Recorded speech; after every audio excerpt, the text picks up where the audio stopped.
In March of 2007, a kook decided to impersonate one of the creators of the Screw Loose Change blog. The Screw Loose Change blog being a blog which exposes the lies of the 9/11 truth movement.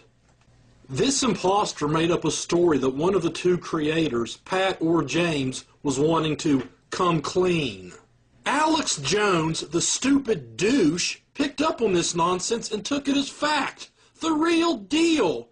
Alex Jones is so freaking nuts, he'll believe any nonsense whatsoever if it's something he wants to believe, no matter how ridiculous it is. So have a listen to this. Alex Jones, one of the most gullible dumbasses on the planet. Like, I'm totally torn right now about an article Paul Watson broke.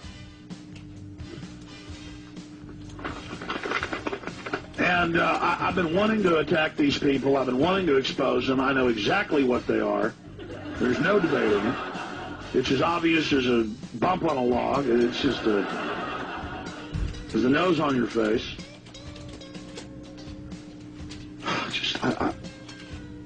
I mean, these people running around saying no planes hit Tower 1 or 2. These people saying space lasers did it. These people who come out and get cred for about a year and then they show themselves. And it's pretty obvious, you know, where some of these people worked, where they came from. But then just to have it confirmed, one of the Screw Loose Change top debunkers has gone public and said that they were told to go to conferences to try to get people to talk about anti-Semitism, to try to tie it to Holocaust denial. We know that's a government program. To try to promote and push certain individuals we know are disinfo operatives. And now one of them's gone public with it. I mean, I already knew it. And I could read this and tell you this is the real deal. And I could read this and tell you this is the real deal. This is one of their own people going, look, you know, I can't be part of this. Again, it's like folks saying, well, if 9/11 was an inside job, people go public. It usually takes 10 years, folks, for people, and then a lot of times they get whacked. But this individual says he's going to go public with more, and he said it got scary at the end, and he hopes he's going to be as safe and okay. See, one of these little camp followers found out this is a lot more serious than you thought, wasn't it? This stuff's real, okay? I've been in the smoking rooms where they've offered me money to sell out to them. Folks, this stuff's real, okay? It's real. They killed those people. They'll probably kill me.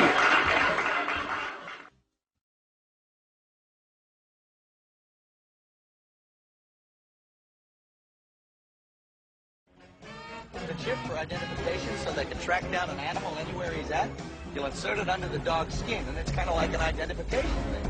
I mean, it's only a small, logical step until they start putting it in us and our children. And then, before we know it, my God, they'll probably come with a pretext. Start telegrams. Fearful parents turn to privacy devices. Gets into the microchips. This report comes from the Air Force website. It was also on the Federation of American Scientists. They explain how they're going to get you to accept implantable microchips. It says the PR implications, how they're going to use the media to condition the public to take microchips. This was from January of 2000. Thank you, sir. Good to hear from you. I appreciate the call, John. Jay in Texas, you're on the air. Go ahead. Good. Yeah, I hear there's a lot of talk about my RFID chip being talked about on your radio show. I don't know who you are, Jay. What's going on? I'm the guy that I'm unsecured coins. The guy that got his RFID chip a couple of weeks ago. Oh, you're one of the guys that says 9/11 wasn't an inside job and the Marines didn't throw a puppy off a cliff and the WMDs were found in Iraq, yeah. I'd say 9/11 wasn't an inside job, but I say the Marines threw the puppy off the cliff. But anyway, we wanted to talk about my chip. Oh, well, yeah, I mean, I know because I had family tell me 5 years ago that all the officers were going to get chips within 2 years, and most of them did. And then they had a big meeting here in Texas that hundreds of officers, they were all told that. And then now I've seen a few blurbs in the press, but yeah, you posted on the web where you got your chip inserted and shown your documents, and you've been hailed by your little buddies as being a good minion.